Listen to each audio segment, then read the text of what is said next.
Let's talk now to Joshua Mahony, who's Chief Market Analyst at Scope Markets. Good to see you as always, Joshua. Let's begin then with what's going on at the ECB. It's raised its growth outlook. Sweden says recovery is underway, and Norway says it's going to start cutting rates next year. Does this look like a real recovery, do you think?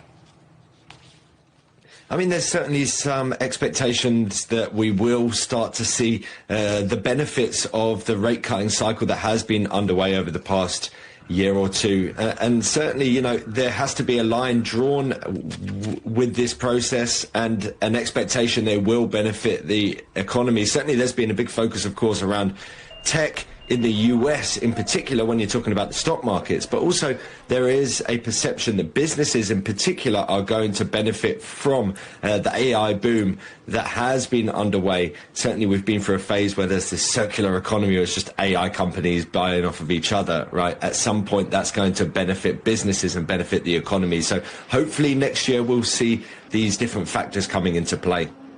So obviously not a unified picture across Europe, lots of different economies, different priorities. But where do you see rates in the EU going next?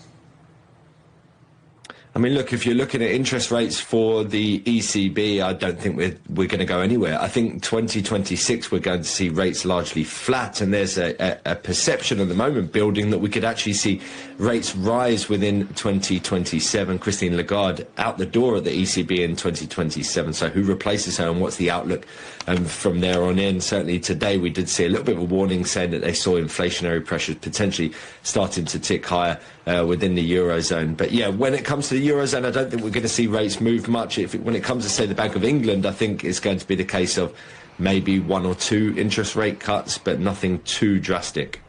Well, let's stay with the Bank of England, which looks like a bit of an outlier, doesn't it? The interest rate cut and unemployment rising. So what's the story here?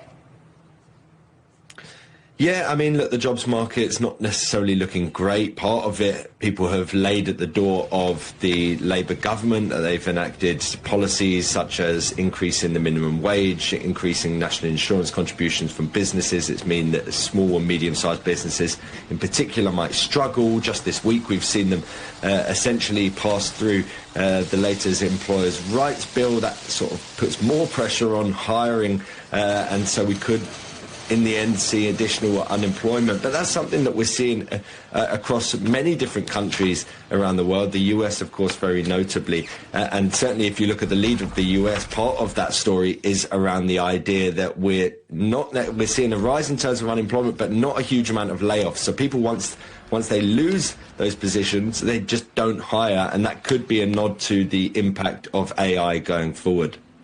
Joshua, great to talk to you as always. Thank you for coming on the programme. Joshua Mahony there from Scope Markets.